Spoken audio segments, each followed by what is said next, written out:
too much buildup. Go straight for the juggler over here. Do this and do that. And I'm like, oh crap! I'm getting a master's course in comedy from a guy who makes his living doing it. Yep. So I started asking him questions, and I'm like, okay, I got to tell you this joke. And he's laughing at my jokes, and some more than others, giving me advice on that. So it not just because of he was funny, but he was really generous, and he was really warm and human. And his wife's hot. There she is. Well, the caliber of comedians that you've been bringing out is phenomenal. It really is. I mean, I don't think anybody's been displeased leaving here at the end of the show. And some people will be, obviously, because they come and think it's going to be a Bill Cosby hour. But oh, surprise! And some of them have surprised you, but for the most part, they have just all killed it. Because we won't get too far in this because we did it on the last podcast. But the reason for our success is the crowds are amazing out here. Yes. All three towns we have in Lamar, Sterling, and Fort Morgan, all three crowds are just off the chart. We do always say that Sterling is more rowdy than most. They're kind of wackadoos out here in Sterling. You know what I mean? I always tell the comics. It's a little later show. They've been drinking longer. Well, fair enough. But I said the funny thing with Sterling is they are a little harder at times, but then they'll go deeper with you at times too. You know what I mean? Like they're not pussies in Sterling. I'll tell you that. You're not going to offend. The Fort Morgan and Lamar rooms will get offended at some point. Sterling will let you go a little further. Like, we're going to give you shit, but we're going to let you step over that line a little bit, too, here in Sterling. You know what I'm saying? Jordan was well over that line. Jordan Zuckerman is my boy. Did you come see Jordan? Yeah, Jordan Zuckerman. Yes. I was emceeing that. That's just Jordan's style. He's a very good friend of mine. I love Jordan, but anyway, I've actually had people who've known me for 20 years, people who've known me since I've been on the air, listeners, walk up and say, I didn't know you use that kind of language. I love that. And I said, what do you mean? And, well, we never hear it on the air. I'm like, no, you're not going to hear that on the air. Are you fucking kidding me? The FCC would kill me. They would own that radio station. No, you're not going to Adam and I get weird looks like, what'd you do to Andy? We pumped him full of beer and acid. You know what I mean? Gave him a joke book. Jordan for Sterling was like Bad Santa right there. It It really was. I love Jordan. He's got that 18 joke. He finished. And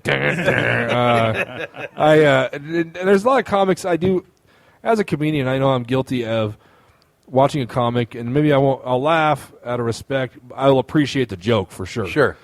There's not a lot of them that actually make me laugh out loud. Like, you know what I mean? Jordan's one. He's a sick bastard. So wrong. He's a sick bastard. But I get off on that, man. Like, some of his stuff, I just sit back there and giggle. And Eugene Kenny was the same way, Lori. Yep. A lot of the headliners are working headliner. And the next 8 months, we're going to have badasses coming through because this last show we had Talon Saucerman who did very well. Girls loved him. Talon killed it. Oh, he's a handsome son of a bitch, isn't he? Great guy. Super nice.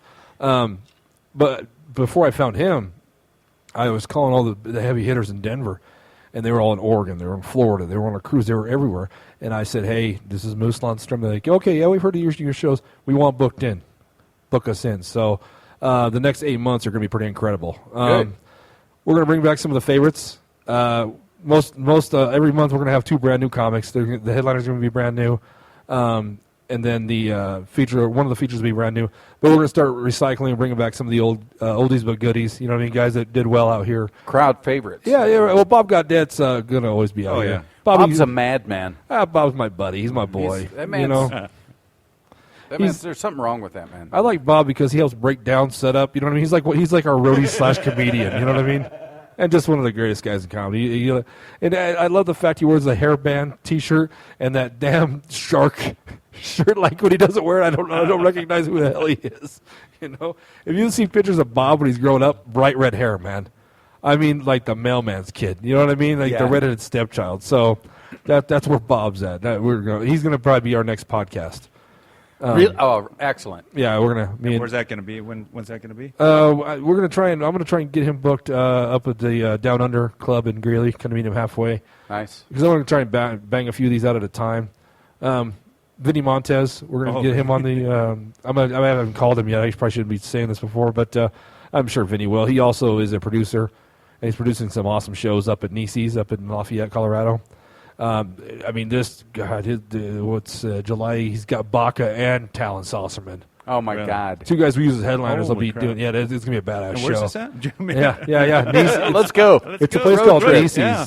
You should go check out Nieces, Mark. It actually looks like your room a little bit. It's a restaurant, and then it's got like a little amphitheater inside. But it's got a big screen on the back, and it's a cool place. I performed there, years ago, probably 07, 08. Me and Al and Mom and a bunch of people loaded up in a car and went. It was a good time. But Vinny actually, because Vinny called me, he's like, we need to get together. We need to, and I was like, well, whatever you want to do, Vinny. I don't give a shit, So I got to ask, how do you do that? When you say I played these rooms, I've worked these shows. Is that like an invitational thing, or do you? Yeah, you how just did you get going? What do you? I don't know. Do you I don't crash know. the show? Do I just start calling until they just keep a bottle of chloroform. What's it going to in take your for you not pocket? to call anymore? I'm like, just put me on the show. You know what I mean? That's all I want. Can I bring Adam? You Can wear him down. He's like my little brother, my little sister. Mom says I got to bring Adam. No, I'm kidding. I'm playing. I've got this image of him hanging out in the bathroom waiting for like one of the opening acts to come in and just, he chloroforms them, drags them into a stall, waits for the MC to go, is there a comedian in the house? Yeah, I can step do it. in. Ladies and gentlemen, your next act, Miss Alice Jackson. And I'm like, hey. There's way more testosterone in those pills than they said. All right, so you're not going to answer the question. That's fine. No, how do I get in on those? Yeah. No, well, how'd you start out? I don't even know. How did you? Let's turn the tables on this guy. How did you start? You're going to listen to the podcast from yesterday. We went over this already. We did. I didn't know. I didn't. I wasn't invited to the podcast from yesterday. So Okay, a real abbreviated one. I was a horrible student. Obviously, that's probably not a shocker. Oh, yeah. So, Mom, Shocker. that's a shocker. Very nice. Which Andy just gave us the hand sign for the shocker. By the way, it's the shocker, the rocker, the spocker, and the showstopper. Okay. Now, this is audio, so I could probably show you if you ever see me and Andy's enjoying it. I had a 20-some-year-old. Rocker, the shocker. spocker, showstopper. Yeah, and the showstopper is just your fist in the air like you're in the 40s and trying to beg for a fight. That's what that is. It's the showstopper. You son of a bitch. Oh my Okay, God, Mark, you got to go. I'll be back. All right. All right. Let's turn him down. You want to turn his mic off? So Yeah, we'll just do that here, right here. There we go. Actually, okay. So you're a horrible student. So my mom, one of the things I get awarded for or rewarded for is A&E's night at the evening at the Improv. We would watch that the whole time. You know what I mean? Yeah, And so I started just watching the comics, and I don't tell the story too much. It's such a generic story that every comic has, but it really is my story. That all you want to do is see your parents laugh. You want to make your parents laugh like those people on the. You know what I mean? Because Mom would laugh. As a matter of fact, there was a joke. I don't even remember the setup, but I remember the punchline. Dumb enough. It was large orange soda, and to this day, when I tell my mom that, we both start laughing. Because You know how to make her laugh. well, yeah, but it was a punchline, and I remember that's one of my memories of growing up. Large orange soda, and her and I laughed hysterically over that damn joke. I don't remember what the joke was. I remember the punchline, and so does she. And we both next time at the show, I'll walk in there, I go, "Mama, large orange soda," and we'll both laugh like we've been, smoking crack for the past 3 hours. But that's how I got started. I got started actually.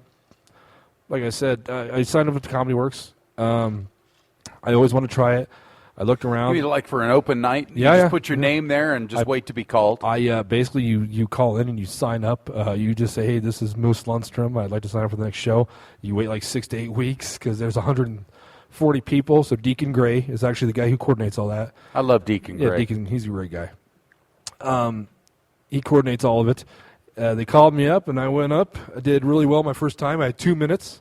Okay. You got 2 minutes. You always start at 2 minutes. It's 2 minutes, 3 minutes, and 4 minutes. Okay.